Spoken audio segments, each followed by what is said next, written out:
সবাই মরতে হবে। मौत को समझा है गाफिल इख्तितामे जिंदगी, मौत को समझा है गाफिल इख्तितामे जिंदगी, दर हकीकत मौत है सुबह दवामे जिंदगी, दर हकीकत मौत है सुबह दवामे जिंदगी। यहाँ हम सब मुसाफिर हैं, वही आखिर ठिकाना,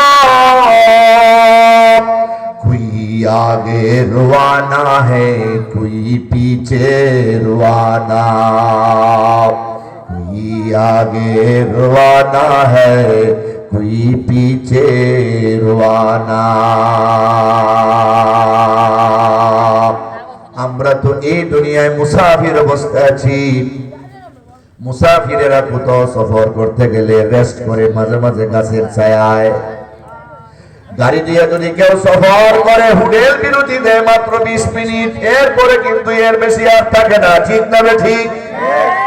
এরপরে গাড়ির ড্রাইভারে মাইকে রান করে উজানবাড়ি হোটেলে আমাদের এনামাজ ছিল 20 মিনিটের বিরতি ছিল, বিরতি শেষ হয়ে গেছে, তাড়াতাড়ি বাসে উঠেন।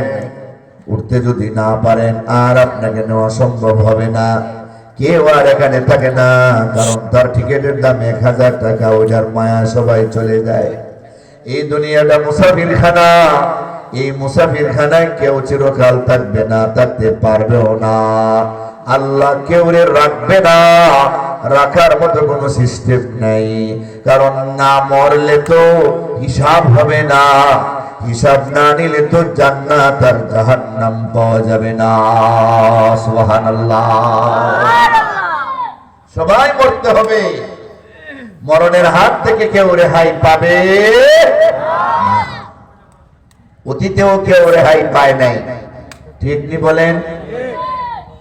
মানুষ যে মরবে, মরণটা মানুষের কিভাবে হবে?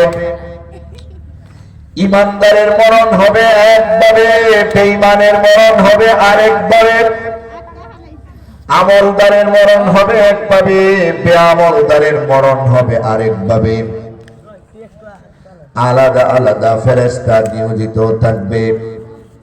হাদিসে পাকে আল্লাহর নবী ইরশাদ ফরমান, ইযা তুজিরাল মুমিনু আতাত মালাইকাতুর রাহমাতি বিহারিরাতিন বাইদা ফায়াকুলুনা ইখরুজি রাদিয়াতাম মারদিয়া আনকি ইলা রাউহিল্লাহি ওয়া রাইহান ওয়া রাব্বিন গায়রি গাযবান।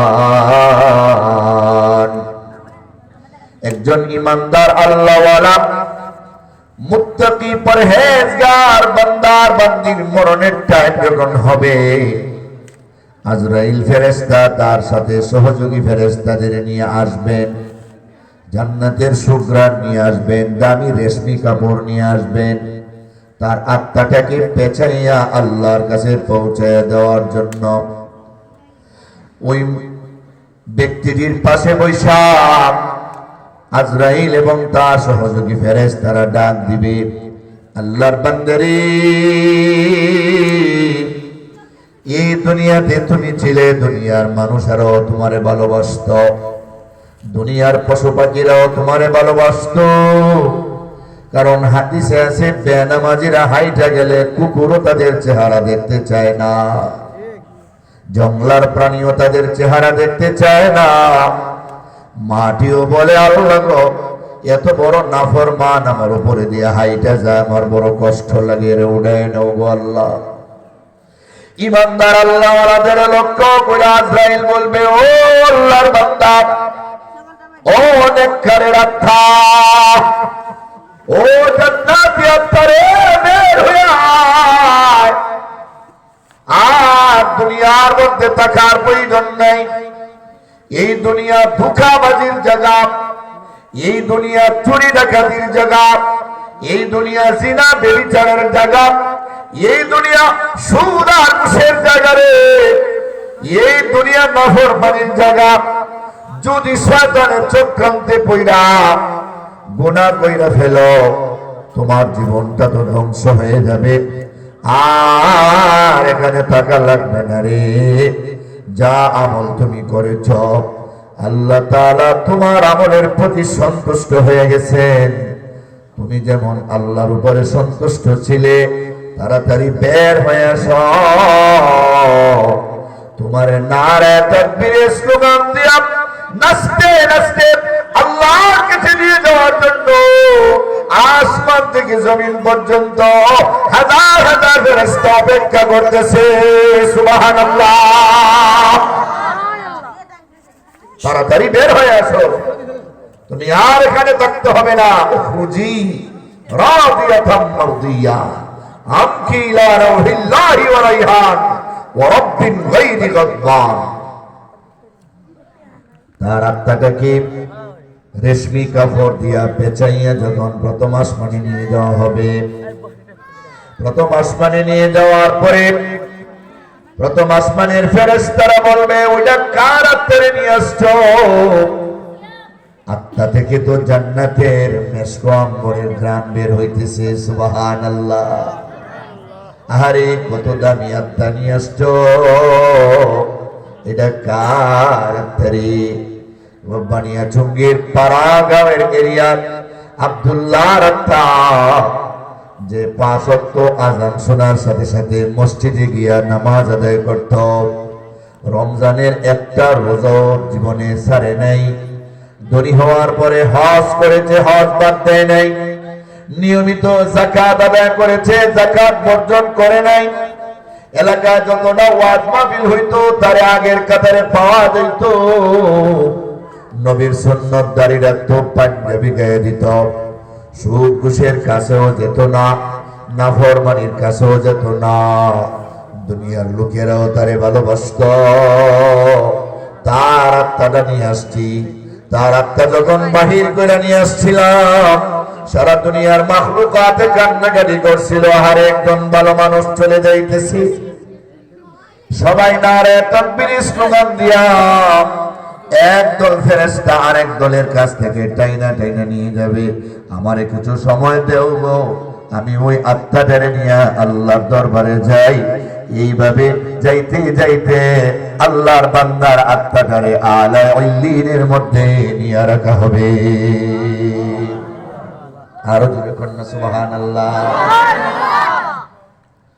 وَإِذَا احْتُجِرَ الْكَافِرُ وَأَتَتْهُ مَلَائِكَةُ الْعَذَابِ بِمِسْحٍ فَيَقُولُونَ اخْرُجِي سَاخِطَةً مَسْخُوطًا عَلَيْكِ إِلَى عَذَابِ اللَّهِ عَزَّ وَجَلَّ। যখন একজন কাফেরের জান কবজ করার সময় হবে, যখন একজন বেনামাজির জান কবজ করার সময় হবে, যখন একজন গায়রুল্লাহর বিশ্বাসীর জান কবজ করার সময় হবে, সুদখোর ঘুষখোরের জান কবজ করার সময় হবে, নাফরমানের জান কবজ করার সময় হবে, ফেরেশতা আসবে তার জান বাহির করার জন্য। সে কিন্তু বাহির হতে চাইবে না, লুকালুকি করবে, কারণ ইমানদার আল্লাহওয়ালারা 24 ঘন্টা মৃত্যুর জন্য প্রস্তুত থাকে। আমি আল্লাহর হুকুম মাইনা চলছি, মরলে আমার কোনো ভয় নাই, কারণ জান্নাতে যাইতে হলে মরণ ছাড়া তো যাওয়া যাবে না। আর যারা নাফরমান তারা তো মরণে ভয় করে, সামান্য বেমার হইলে কান্নাকাটি করে, হারে আমি মনে হয় মারা যাব। কেন ভয় করে? এত অন্যায় করছি, এত পাপ করছি, আমি মরলে তো জাহান্নামে জ্বলতে হবে, আমি তো এগুলি সহ্য করতে পারবো না। তো দৌড়াদৌড়ি করে, লুকালুকি করে, বাঁচার জন্য চেষ্টা করে। ফেরেশতারা ডাকতে বলবে, এ নাফরমান আত্মা, এ পাপিষ্ঠ আত্মা, লুকালুকি কইরা কোনো লাভ হবে না। ওই জাহান্নামের জ্বলন্ত 500 বেত নিয়ে আসবে, বেত দিয়া পায়ের তালু থেকে বাইরানি শুরু করবে। ওই জাহান্নামের আগুনে জ্বলন্ত বেত পায়ের তালু থেকে নিয়ে হাঁটু পর্যন্ত বাইরাইয়া শীতল করে ফেলবে। হাঁটুর মধ্যে শিকল দিয়া জাহান্নামের জ্বলন্ত অঙ্গার তৈরি